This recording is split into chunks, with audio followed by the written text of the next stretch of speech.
The offseason started with the return of a legend. This isn't just to come out here and be a cheerleader and kind of ride off in the sunset. It's to help this team win games. The season starts with Zeke Who getting his money. Excited to be back with my guys and excited to get to work. The band's back together, so it's exciting. The offense is primed for a breakout year. In the end zone. Touchdown, Michael Gallup. We know what we have. I think we could do some really special things. The Hot Boys might have their best unit in years. And looking around, and he is hit and sacked. Dogs, some real dogs that's going to bite your face off. It's dangerous. It's purge-like, definitely. The Giants are in town for the season opener. This is what football is all about, right? I mean, Dallas Cowboys versus the New York Giants. This is Giants and Cowboys. It's the season debut of Cowboys Gameday on CBS 11. The sun has risen on the 60th season of Dallas Cowboys football. Oh, what a glorious morning this is. It's the first day of the 2019 National Football League season. The Cowboys and New York Giants, 3:25 this afternoon, and live inside the CBS 11 studios. It's the 22nd season of Cowboys Game Day, the only live and local pregame show anywhere. And welcome to Cowboys Game Day. I'm Bill Jones, along with Keith Russell, as we welcome in one of the best quarterbacks in Cowboys history, Danny White. Welcome, Danny. Great to have you here. Good to be here. Danny's been a part of the Cowboys broadcast team for the past, 8 or 9 seasons, and we'll go into that season. So he's in town for every game, and he'll be along every week here for Cowboys Game Day. There's a lot of excitement about this team, Danny. Oh my gosh. Yeah, I don't remember when there's been more, really, than this team on paper is loaded. So everybody has high expectations this year. Danny, third all-time in Cowboys history in passing touchdowns, fourth all-time in Cowboys history in passing yards. What was opening day like for you? For me, they always talk about baseball opening day. For me, the best opening day is right now, right here, all of us waiting to see the Cowboys crack some heads. Yeah, well, it was a big deal for me because I wanted to get hit. I just wanted to get out there and get hit because they'd protected us for so long, and practices and practice games and preseason games. We're playing for real. Let's get this going. I want to go out there and get hit and make sure I can survive it and get up and play the next game and get on with it. So that's what it was like for me, anyway. You know, there's so many great storylines with this Cowboys team this year. In fact, they were negotiating Dak Prescott's contract all the way until this morning. We'll get more into the contract situation as we go along here, but it is the 6th time in the last 7 seasons the Cowboys open the home season against these New York Giants. As is the trend in the NFL these days, we didn't see the starters much in the preseason. Dak and the first-team offense, including second-year receiver Michael Gallup, looked sharp. Dallas defense seems ready to go. It's so ready that one of the stars, so-called, of the preseason, Taco Charlton, isn't expected to even be active today. The Cowboys super excited to be opening against the Giants today. So excited. This is what football is all about, right? I mean, Dallas Cowboys versus the New York Giants. Yeah, I mean, grew up a Cowboys fan, obviously. As I've always said, it's a blessing, and truly just grateful to be the quarterback of this team, especially when it's game one, when it's against an in-division rival. The excitement level's through the roof. It's exciting, it's a game to get, those little jitters out, those regular season jitters out, and get rocking. I think if you don't get nervous, if you don't have a little bit of butterflies, you either don't respect the game or respect the opportunity that you have. And so, yeah, of course I'll have them. This is Giants and Cowboys. Super excited. The preseason goes and it goes. And you get to a point where you're ready to rock. It's week 1 and it's here, so we have to step up to the plate for sure. And, of course, the ongoing story in the preseason was Zeke Elliott and the contract situation. It gets resolved just in time for the first practice for the Giants game this week back on Wednesday. How pumped up do you think Zeke Elliott is today, Danny? Oh, I don't know that it's any different than it would have been. He would have been in the locker room. He would have been around the guys. But I don't know that he would have played any, So I think everybody's making a big deal about the fact that he's not been in training camp. I don't think it's that big a deal. I think he's going to step out there and play like he's been there the whole time. You know, a lot of people talk about Dak being the leader of the team. I think number 21 is the heartbeat. Now, I've listened to all the so-called national experts all week long, and they've talked about the best running backs in football. You hear the name Le'Veon Bell. You hear the name Christian McCaffrey, Todd Gurley, Saquon Barkley. Let me set it straight. The best running back in football is number 21. He can do it all, Danny, and you can give the guy the ball 30 times, and if they have to today, give it to him 30 times. And they might, you know, and everybody talks about his pitch count and how many plays will he play. Well, it depends on the game. If they've got a lead in the fourth quarter, he's going to get the ball maybe an extra 10 times to try to run the clock out, especially if it's a close game. But I think we're seeing two of the premier running backs in the league today on the field in Saquon Barkley and Zeke. And they're two guys that can do it all. They're three-down backs. They can block. They can run routes, catch balls out of the backfield. They can do it all. I agree with you, Danny, as far as how many touches that Zeke will get today. The game will dictate that. But there was some talk that 20 to 25 snaps for Zeke. Well, what has he been doing in Cabo the last 6 weeks if he's not ready to take on three-quarters of the snaps? When he missed 6 games for the suspension 2 years ago, he came back and had 66 snaps in the game against Seattle that year. Now, this is the season opener, and so it's not as important, so to speak. But this is a very important game. You can't take the Giants lightly. In this offense, when you look at the weapons that Dak Prescott has at his disposal this year compared to a year ago, there's no question this team is primed to do some business this year. Well, and that puts even more pressure on Dak, on Jason as the coach. They're taking away all their excuses is what they're doing. And Jerry and Steven have built a team around them that is maybe the best that I've ever seen on paper. Now, injuries aside, I think this is a team that has no limits to what they can do. I personally want to see Dak's numbers go up in one category: touchdown passes. I mean, for his career, 3 seasons, he's never eclipsed 23 touchdown passes in a season. I think that would be unacceptable this year with all the talent they have. If you can't hit Amari Cooper, you can hit Michael Gallup. If you can't hit Gallup, you can hit Cobb. If you can't hit Cobb, you can hit Tavon. If you can't hit Tavon, you can hit Jason Witten, Blake Jarwin, Zeke Elliott, Tony Pollard. There's too many options to move that ball. I want to see those touchdowns go up, Danny. I don't care. As long as they get it in the end zone, whether they throw it or run it, I don't think it matters. And Dak needs to feel that way. Dak needs to go out there and say, look, I'm not going to force a pass into the end zone when I've got Zeke Elliott in the backfield. And that happened one time to a Seattle quarterback when he tried to force a ball into the end zone and cost him a world championship. So, it doesn't matter. You put points on the board, and it depends on how your defense plays, and one thing leads to another. And that's the great thing about football. It's the greatest team sport in the history of the planet, and everything feeds off of each other, the defense, the offense, the special teams. And so I don't think it matters whether he throws 23 touchdown passes or 20 or 30 or 50 or, as long as they get it in the end zone.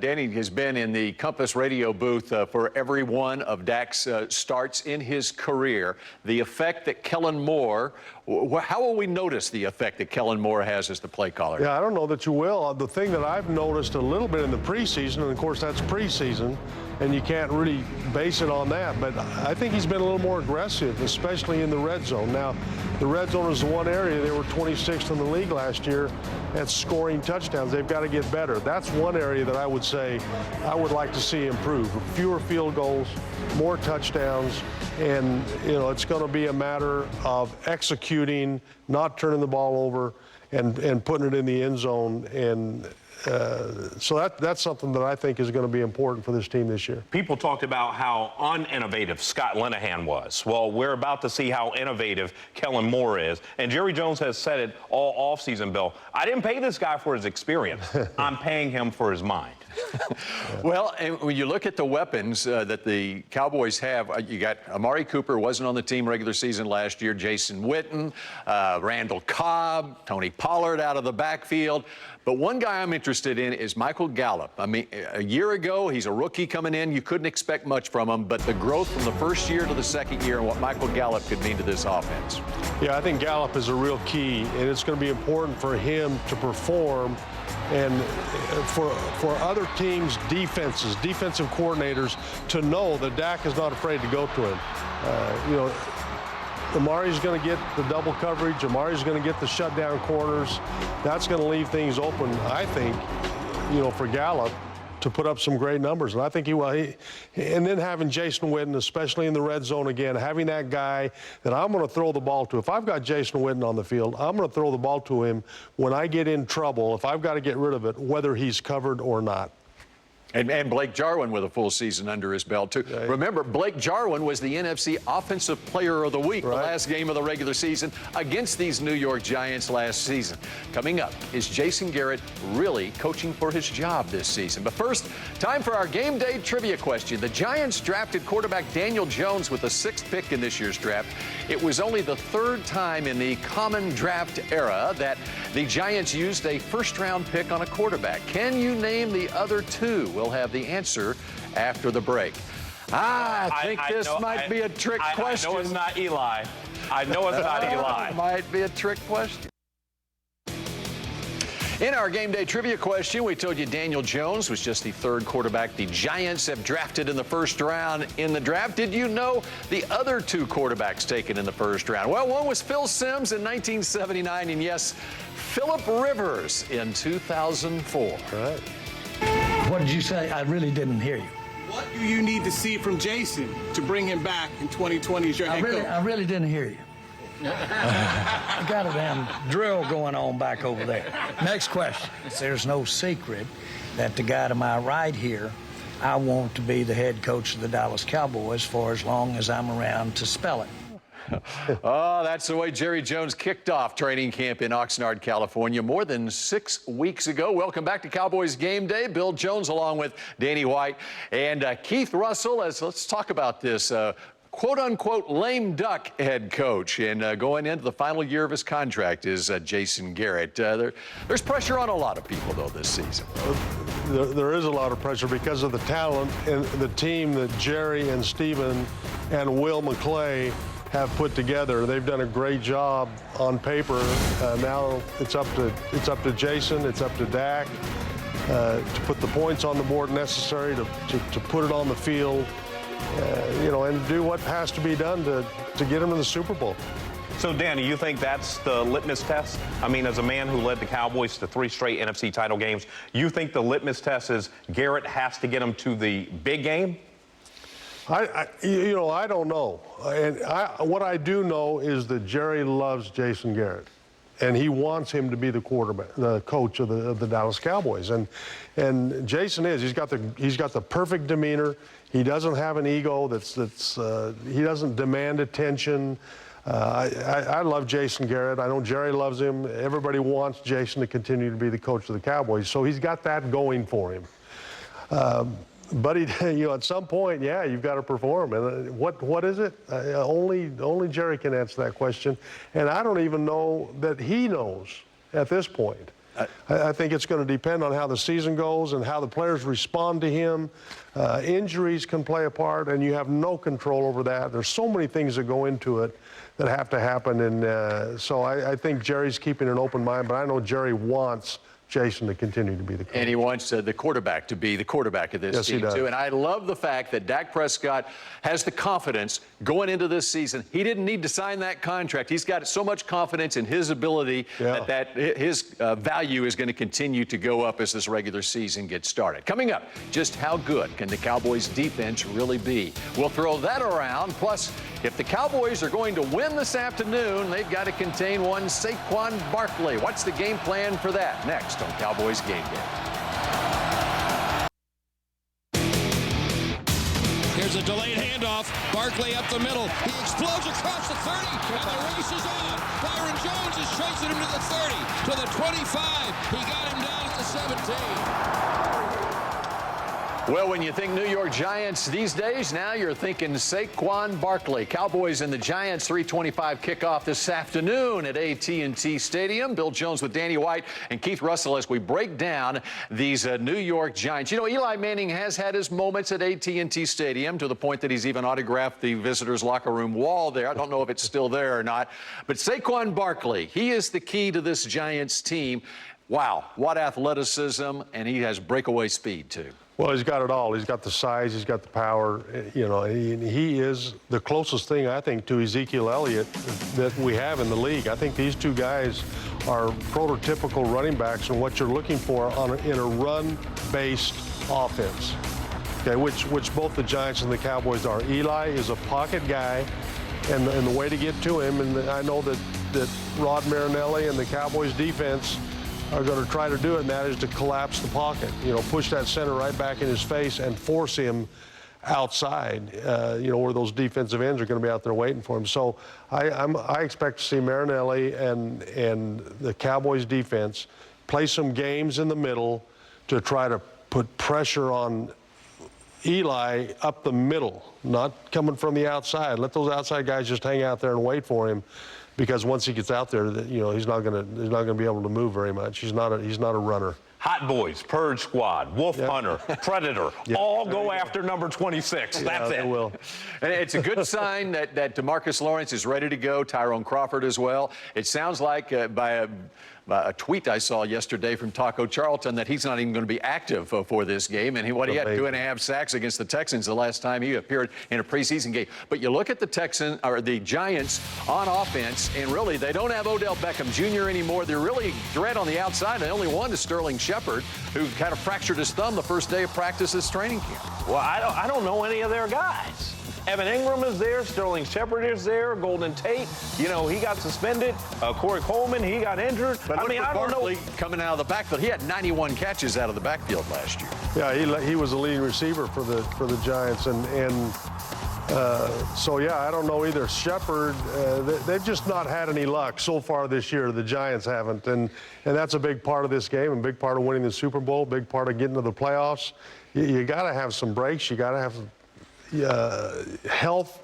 You got to be lucky. You got to get some bounces. There's so many things that have to happen, you know. And the Cowboys have it on paper, and we've said that before. But yeah, I don't know what they're going to do, because they'll shut down Sterling Shepard, and I don't know where they're going to go after that. Ingram is a quality tight end, you know, and he's gonna catch some balls, and Barkley's going to catch some balls, but.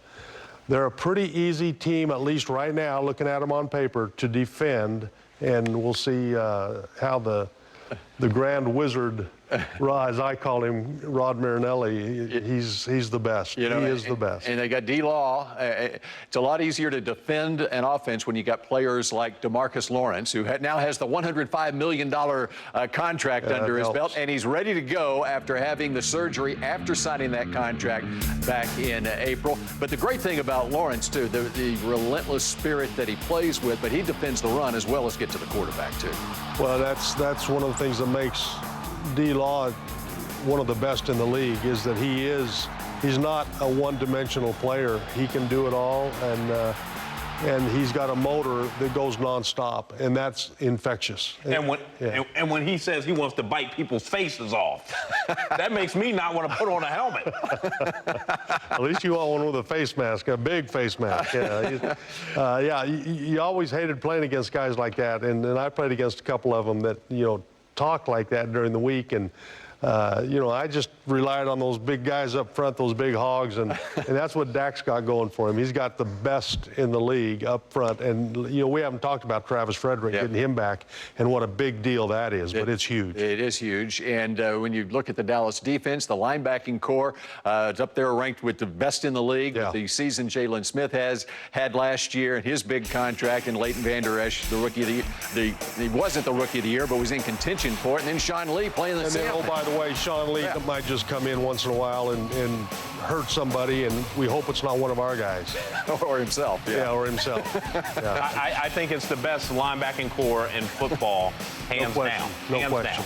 Yeah. And then you look at the secondary for the Cowboys, and this says a lot about what the Cowboys have going on in the defensive backfield, where Byron Jones, coming off off-season hip surgery, just started practicing with the team a couple of weeks ago. Looks like he won't start today. He will get some playing time, but the secondary looked really strong in the preseason, with Anthony Brown filling in for him, as well as Jordan Lewis in the slot. Well, what a luxury that is, to be able to sit Byron Jones and bring him in as you need him, if you need him, because there's a couple other guys that can play too out there. You're just so loaded that you can put Byron Jones on a pitch count. I don't know if he will be or not. We're hearing those reports, but he is a quality, and having Chris Richard there has reinvented Byron Jones and made him a press corner, which is what he's good at. He's a great athlete, and it's just a matter of making sure that hip is well and healthy and ready to go, and it's a nice luxury to have. And Byron Jones made the Pro Bowl last year without any interceptions, but he had the third best completion percentage against in the league last year. Up next here on Cowboys Game Day, the Cowboys, are they Super Bowl bound? Our season predictions next on Cowboys Game Day. Keith is nodding.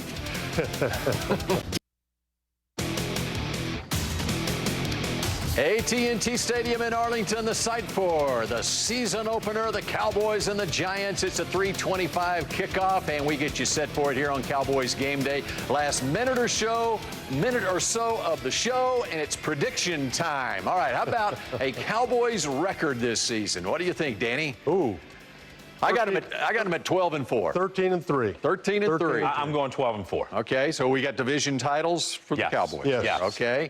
All right, so let's move on. How far do they go in the postseason? What do you think? Well, I think they go all the way.